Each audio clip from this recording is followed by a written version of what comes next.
Well, clearly anti-Semitic. Okay, thank you very much. Senator Collins. Thank you, Mr. Chairman.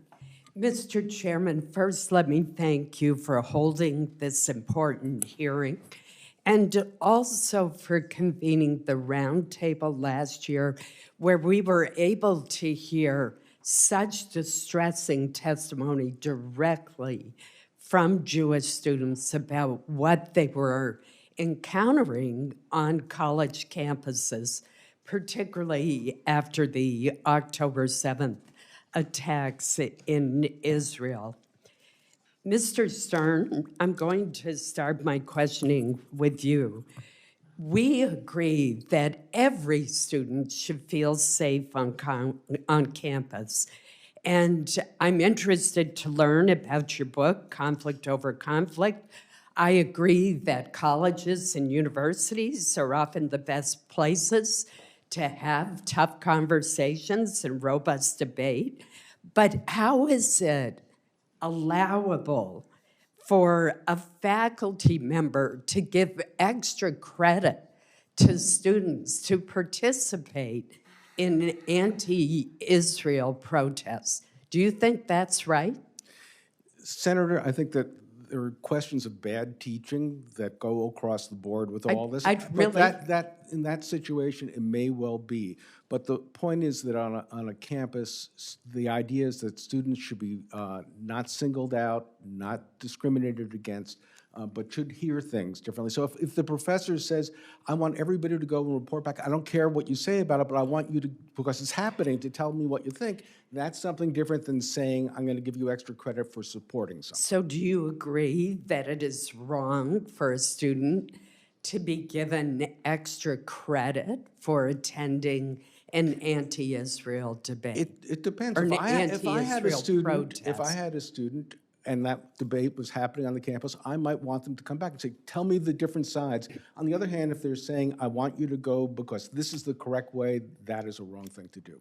So this reminds me of a conversation that I had with a college president in Maine, whom I deeply respect, who told me that in his experience, these anti-Semitic protests are not being generated by students. They're being inspired by faculty members, graduate assistants, and outside groups. This isn't spontaneous. And I remember one of those students at the round table telling us that when she went up to a student and said, do you know what you're saying when you say from the river to the sea, Palestine should be free? And they had no idea what that meant. Ms. Gamel, I want to ask you a question. Last year, I questioned the former Secretary of Education, Cardona, at a Senate appropriations hearing about his enforcement of Title VI of the Civil Rights Act, which is intended to protect all students from discrimination.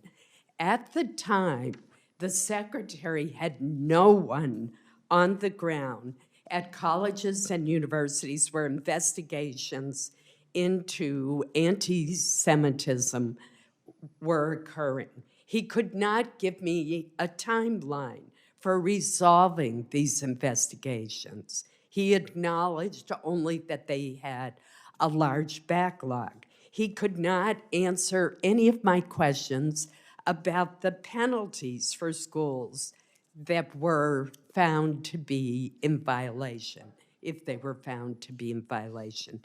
To me, that was an appalling demonstration of a very lax, even indifferent approach to what had been more than a 300% increase in anti-Semitic incidents across this country, including and primarily at our college campuses. So I want to follow up on the question asked you about the chairman. Are you seeing a difference now in the implementation of Title VI? Thank you, Senator. We are beginning to. We are encouraged by what we are seeing. I believe that you're absolutely correct that there need to be actual investigators, as there now are, on these campuses. I also believe, though, that it is crucial that the institutions themselves be held accountable for being the first line of addressing these problems. This is not an issue that the federal government should have to come in and police. And again, I go back to, there are often not people who are well qualified and equipped to address these things on the campuses themselves. It should start there, but yes, I am encouraged by what we are seeing in terms of enforcement. I'll say that I was discouraged to see at the end of last year when institutions came out of the woodwork begging OCR to resolve open complaints for obvious reasons, and there was capitulation to that. There's too much capitulation going on, not enough enforcement, so I'm very encouraged to see what we're seeing now. That is why we need to make sure that office continues to be adequately resourced.